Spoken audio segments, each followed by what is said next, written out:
George Gurdjieff is one of the greatest masters of our time. He is a singular phenomenon in many ways. No one in the contemporary world speaks as Gurdjieff does.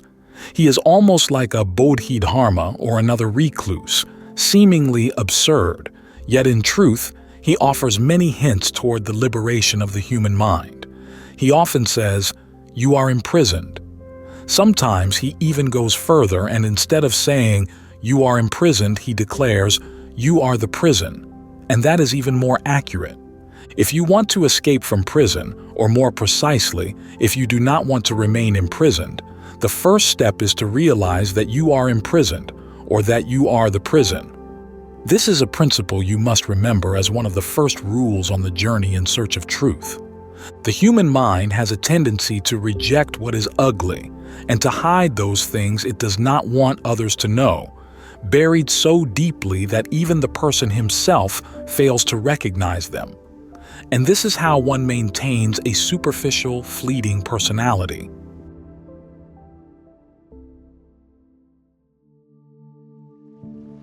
You are imprisoned. Gurdjieff's parable of hypnotized sheep and the illusion of freedom. George Gurdjieff tells a story. A certain sorcerer lived deep in the forest, subsisting on sheep meat every day. In that dark and desolate place, he kept a large flock of sheep only to slaughter them day after day, one by one. Naturally, the sheep were terrified of this man, and they would often hide deep in the forest, fearing that the day of their doom might come. One by one, their companions would vanish. There was no guarantee they would survive, for who knew when tomorrow might be their turn? So gripped by fear, they hid deep in the forest, making them very difficult to find. Finally, the sorcerer devised a plan. He hypnotized the flock and told each sheep, "You are the exception. While the others may be killed, you will not be. You are not an ordinary sheep. You possess a special gift." To the rest, he said, "You are not sheep. You are lions, tigers, wolves. Only sheep are slaughtered. There is no need for you to hide deep in the forest. That is a shameful act, for a lion would never conceal itself out of fear of being killed. Only sheep are destined to be slain." And so, in various ways, he hypnotized the entire flock. He even told a few, "You are human, and humans do not kill one another.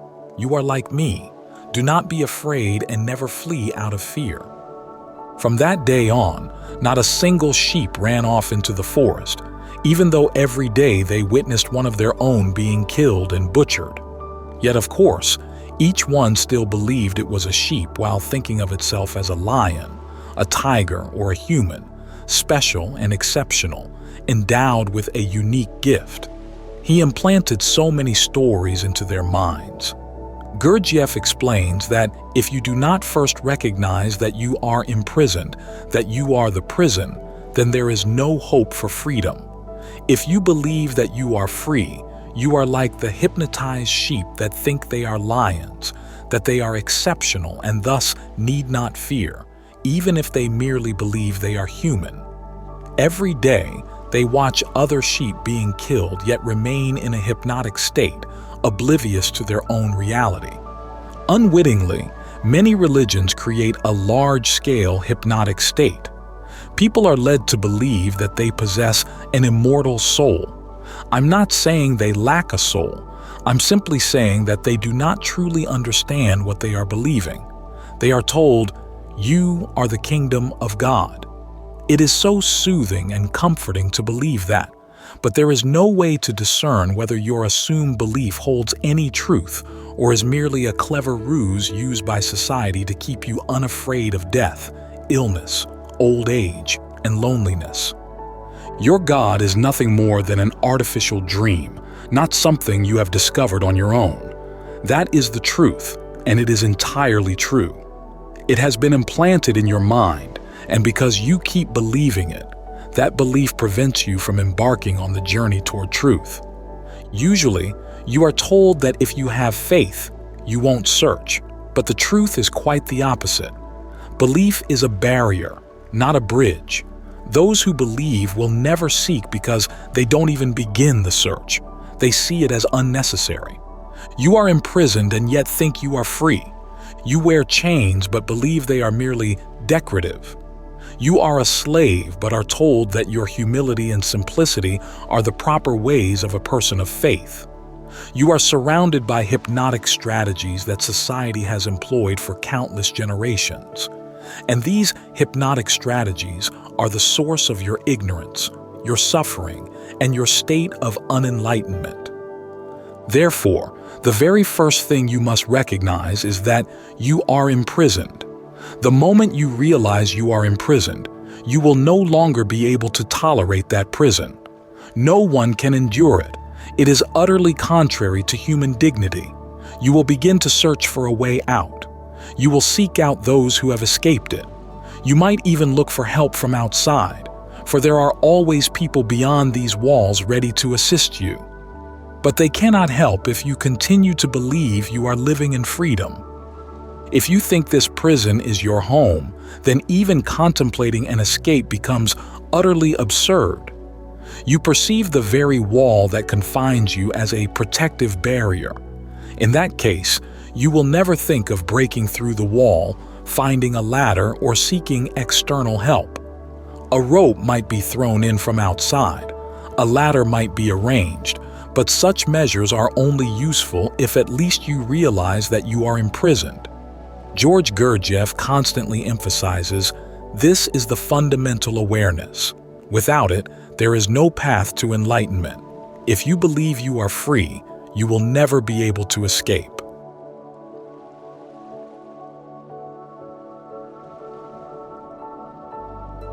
Don't die without creating your soul. Gurdjieff's call to inner transformation. In his lifetime, George Gurdjieff helped more people than anyone else because he ignited a grand aspiration. Don't die before you have created a soul. Otherwise, nothing can escape death. Crystallize your being so that death cannot destroy it. But you are not born with it. You must create it. Gurdjieff possessed boundless compassion. Clearly, all religions oppose him on that very point, that everyone is born with a soul. Yet, Gurdjieff's perspective carries a more psychological significance and is far more effective in liberating humanity. He maintained that you are empty, and you will remain empty unless you strive with unwavering determination to forge a center within yourself. There is immense potential within you, but you must transform it into reality. Gurdjieff's intuition was truly magnificent, and yet, since Gurdjieff's time, people have completely forgotten that. He lived only a few decades, merely a few years, and yet people have already forgotten this great teacher, the one whose limitless compassion was so radical that he would even lie if it meant jolting you awake to the possibility that what the religions claim might not be entirely true. The very first lesson he imparted was that you must recognize that you are imprisoned. Equally crucial is the realization that you have not yet attained freedom. You must come to see it. You are a seed, but you need to find the right soil, and no one else can do that for you. If you continue to rely on monks and those who are called saints, you will miss the great opportunity that life has bestowed upon you, and you never know whether this second chance will be granted to you or not. Understand that once this opportunity is lost, it will be gone forever. Gurdjieff stirred up a profound upheaval in some people, inspiring them to strive to find themselves. I may not agree with all of George Gurdjieff's methods, but I completely endorse this declaration. It is, at its core, a fundamental psychological argument.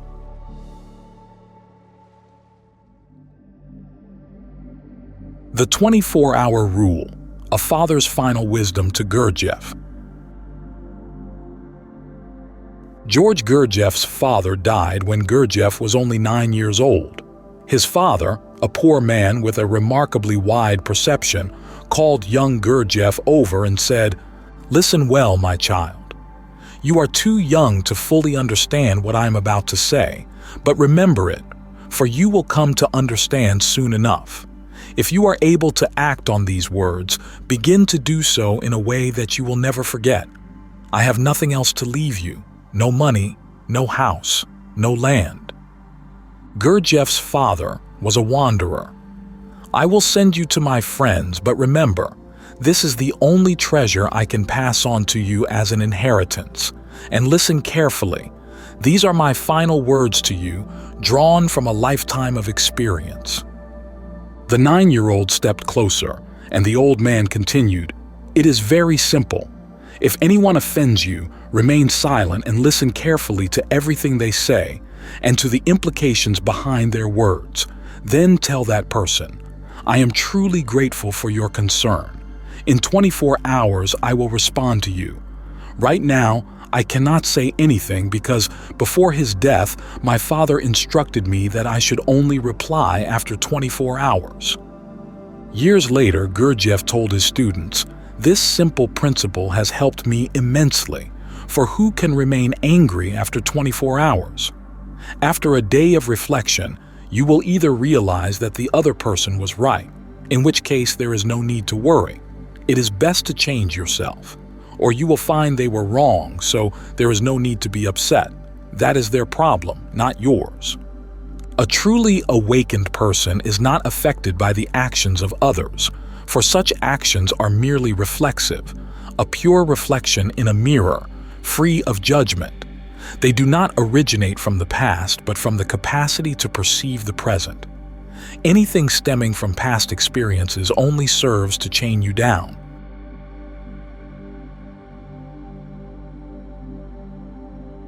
Don't become identified, the art of standing aside and observing. Gurdjieff had but one instruction for his students: never allow yourself to become identified with your experiences. His entire system, all his techniques, methods, and practices was built upon one simple foundation: do not become identified. When you cry, you become one with the act of crying. No one is watching. No one is truly observing. Be alert and aware. When you cry, you lose yourself. You become the tears themselves, swollen red eyes and a broken heart. When masters like Gurdjieff say, "Do not become identified," they mean go ahead and cry. There's nothing wrong with it, but step aside and observe. Do not become one with it. And if you can manage to stand aside, that becomes a wonderful experience. Cry, let your tears flow. Do not suppress them, for repression helps no one, but always remain the observer. This is possible because your inner self is the witness, not the doer. Whenever you believe it is the doer, identification occurs. It cannot truly be the doer. You might traverse the entire earth, yet your inner self never takes a single step. You may dream a million dreams, but your inner self does not dream at all. Every movement is only at the surface. Deep within your being, there is no movement whatsoever. All motion happens externally, like the turning of a wheel, while the axis at its center remains unmoved. At that center, everything remains as it is, and the wheel turns around it. Remember that center. Observe your behavior, your actions, your identifiers, and the distance they create. Gradually, that distance dissolves into pure presence, where the observer and the doer become one. You might see yourself smiling, crying, walking, eating, loving. You might engage in countless activities happening all around you, yet you remain the observer. Do not jump in and become one with what you observe. That is where the trouble lies. For instance, when you say, "I'm hungry," you merge with hunger. But look within. Are you the hunger, or is the hunger merely occurring within you? Are you hungry, or are you simply aware of hunger in your body? You cannot be the hunger. If you were, when the hunger subsides, where would you be? When you are full and satisfied after a meal, where would you be if you were merely hunger? Would you simply vanish? No. In that moment, you transform into satisfaction. You are a child and you think of yourself as a child, but what happens when you are no longer a child? You become a young man or grow old. Then, who are you? Once again, you are identified solely by your youth or your age. Your inner self is like a mirror. It reflects whatever appears before it. It simply becomes the witness. Illness or health, hunger or satisfaction, summer or winter, youth or old age, birth or death, whatever happens, these events occur before the mirror, not to the mirror itself. This is the state of non-identification. It is the complete elimination of identification from the very source, so that you become a pure mirror.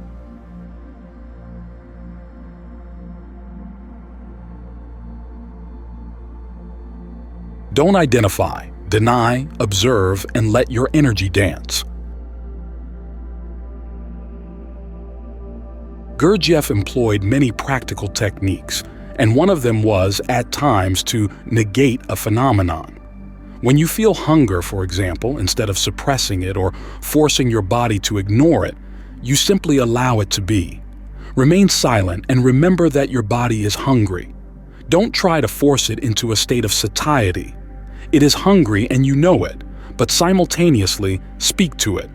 Today, I will not satisfy your hunger. Remain hungry. Endure it. Today, I will not yield to this habitual craving. I will not care. And suddenly, if you can do this, you begin to sense a gap. Your body is hungry, yet somewhere a distance appears between you and that sensation. If you attempt to overwhelm your mind, if you run to a temple and start chanting kirtan, you are misunderstanding the issue. Instead, let your body remain hungry.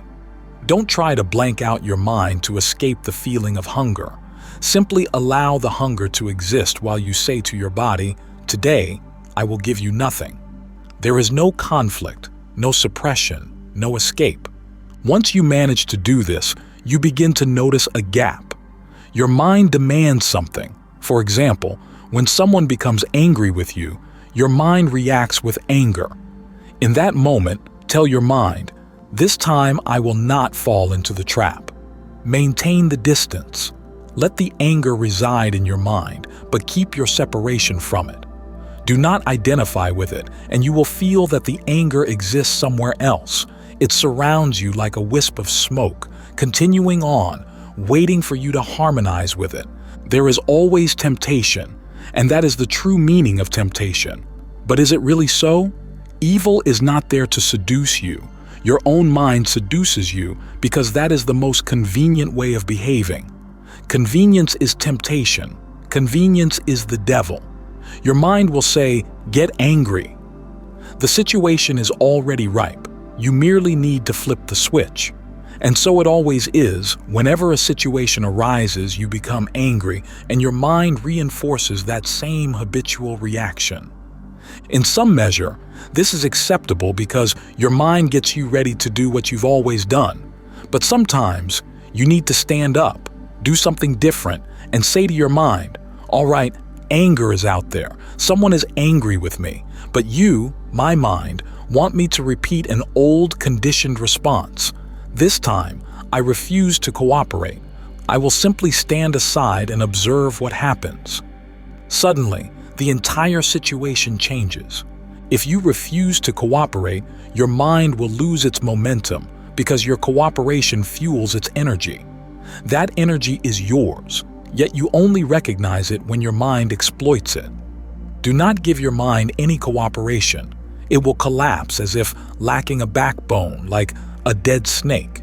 It will remain there, and for the first time, you become aware of a source of energy within you, a force that belongs not to your mind but to you.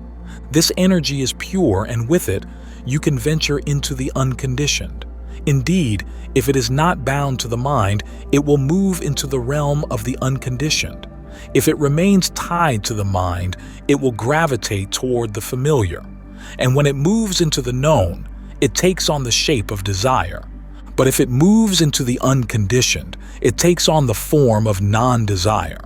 Then it becomes nothing more than pure movement, a play of energy, a dance of energy that flows abundantly into the void.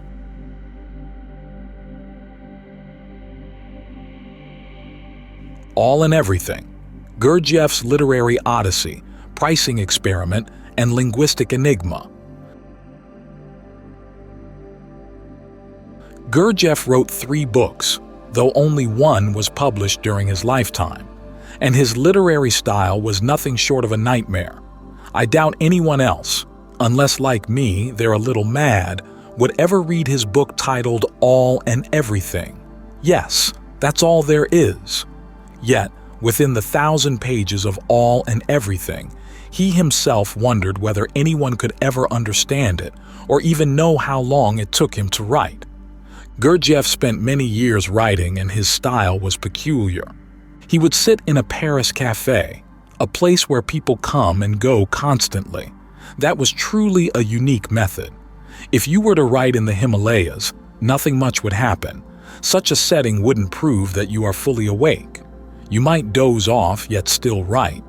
You might even write while half dreaming because no one disturbs you. Hence, Gurdjieff always chose to write in bustling Parisian cafes, where music, the chatter of customers, shouts, and constant conversation filled the air. And cafes in Paris, especially, are meeting places for artists, for people who love to argue. There, in the midst of the noisy crowd, he composed All and Everything. That was Gurdjieff's method. His students would often say, "Teacher, you could find a quieter place.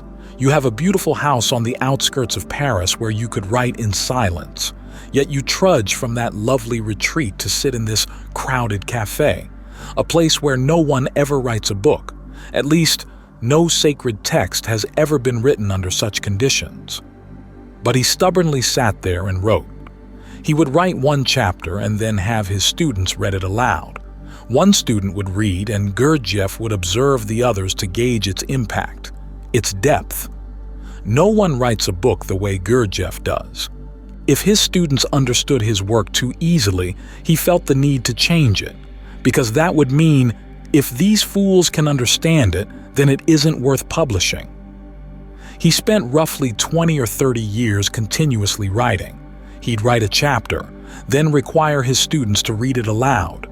Whenever someone yawned or dozed off, he would completely erase and rewrite that chapter. If the content made others yawn or feel sleepy, then what significance did it have? And so, one chapter was rewritten hundreds of times, and his students grew weary of having to read the same chapter over and over. In this way, he produced 1,000 pages, yet he was never sure if anyone would grasp its meaning. Therefore, he told his publisher, "Cut the first 100 pages and keep the remaining 900 pages accompanied by a note. You may read 100 pages. If you feel ready to continue, then keep the book. If not, you can return it and get your money back." Essentially, a 100-page test run. The truth was that most of the books sold were returned. In fact, many people didn't even manage to read 100 pages. The publisher incurred losses, but that didn't matter because Gurdjieff refunded the money, so the publisher had no complaints. It was his work, after all. He explained to the publisher, "This isn't about you. You may have your expenses, but this is how I want to handle my book. Only if someone can read 100 pages are they truly qualified to own it.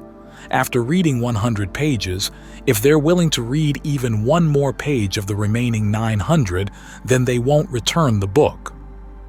Gurdjieff set no fixed price for the book. Its price was determined by each buyer. That was one of his great ideas.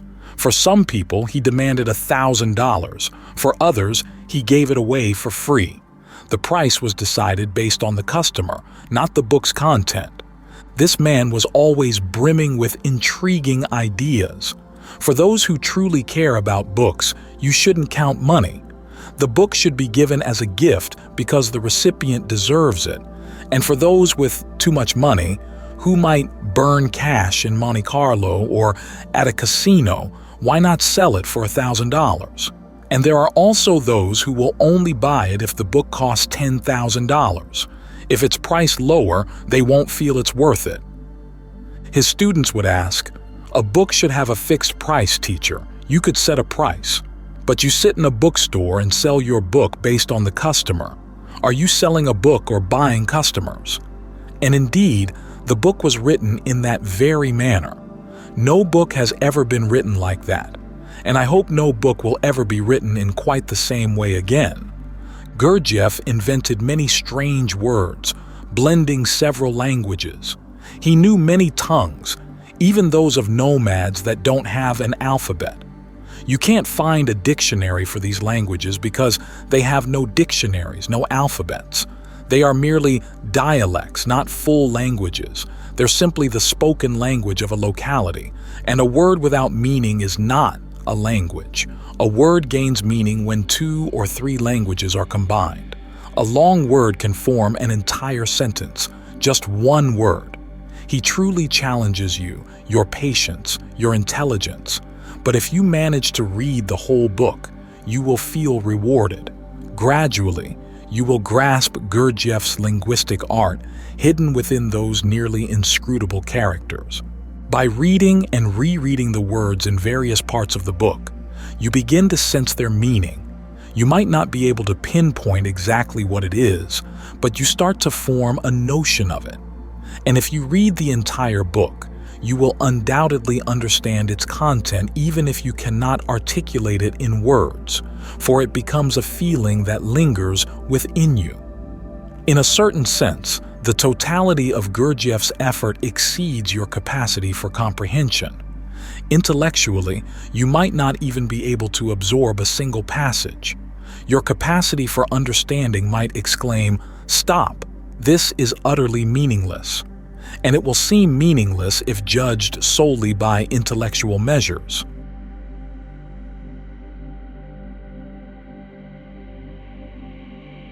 The Awakening of Ouspensky, Learning to Embrace Emptiness.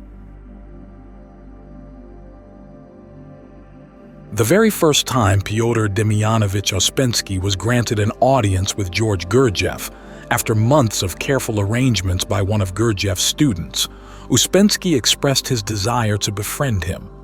In the end, they became friends.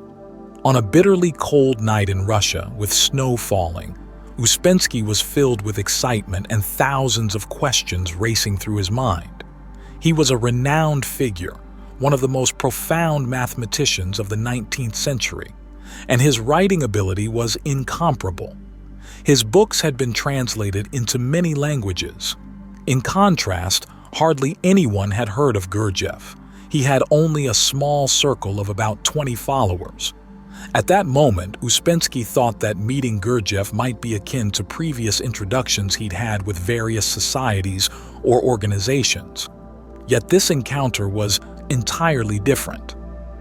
Under the dim glow of candlelight, Gurdjieff sat gazing down at the floor, and around him, 20 people all sat in the same posture, their eyes fixed downward. Ouspensky observed everyone and noted that none of them offered any introductions or took any initiative. They all simply sat, including the person who had brought him there, who also kept his gaze on the floor. Assuming that this might be the customary way to greet one another, Ouspensky joined in, sitting in the same manner and also looking down at the floor. Yet, no matter what he did, he kept wondering, what am I doing? And what about the person who brought me here to be introduced to George Gurdjieff, and even the one seated in the center, who seems to be that very person? They never deign to look up at me. What are they searching for on the floor? It's nothing, a bare, empty floor, and all 20 of them are sitting like this. Minutes passed, which seemed to stretch on for hours. It was a quiet night, with only the flickering light of a small candle and the sound of snow falling outside, and these people continued to sit there. After half an hour had elapsed, Ouspensky began to feel agitated. What is going on? What am I doing here? At that moment, Gurdjieff looked directly at him and said, "Do not worry. Soon, you too will be sitting here like these others without any agitation. They have learned to sit with a teacher, so that, in sitting, their minds begin to merge. Sitting here, it is not 21 separate individuals but 21 bodies sharing one soul, with no thoughts at all. But you need time. Pardon the half-hour wait. It must have felt like many days to you. Now, take this sheet of paper and go into the next room. On one side, write down what you know. On the other, what you do not know. And remember, we will not discuss what you already know as knowledge. That is the past. You know that, and I shall not interfere. What you do not know, that is the only thing I will teach you. With trembling hands for the first time, Uspensky began to reflect on what he thought he knew. He had written about God, about heaven and hell, about the soul, and even about the migration of the soul. But did he truly know? He then stepped into the adjacent room, sat down with pen and paper in hand, and for the first time in his life, examined the contents of his own mind, both what he knew and what he did not know. Because rarely does anyone care to ask what another truly knows or does not know. After a few minutes, he emerged with a blank sheet and said, "I know nothing at all. You must teach me everything." Gurdjieff replied, "But you have written many books. I have seen your writings, and I find it hard to believe that someone who knows nothing could write so beautifully." Uspensky answered, "Please forgive me. I am not accustomed to your way of working. Yet, within just a few minutes, you have made me acutely aware of the depths of my own ignorance. I wish to start from zero. Disregard my books. They were surely written as if I were asleep, because now I understand that I truly know nothing about God. I have read about God, but that is not knowing. I only want to know one thing: what is happening here?" Gurdjieff then said, "This is how we create empty vessels. Everyone waiting here must become empty. When they are empty, then they may join the school. What you see here is only the external form. The true school lies within. Once I am convinced that you are empty, you will be accepted. We are not here to teach you anything. We are here to help you know. We will create situations so that you, yourself, come to know."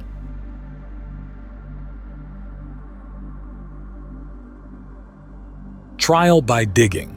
Gurdjieff's unconventional lessons on energy, freedom, and the misunderstood mind. People in the West approach Gurdjieff as if he were a fashion statement. Meeting Gurdjieff is seen as a trendy event. They arrive and just a few days later depart because being near him is no easy matter. He is a difficult man with methods that seem utterly unreasonable. Yet within his school, those methods hold tremendous value. Logically, you might think such practices are completely wrong.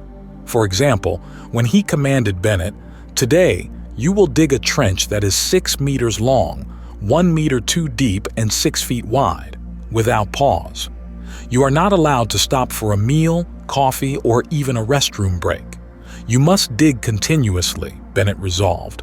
"The faster I dig, the sooner I will be free."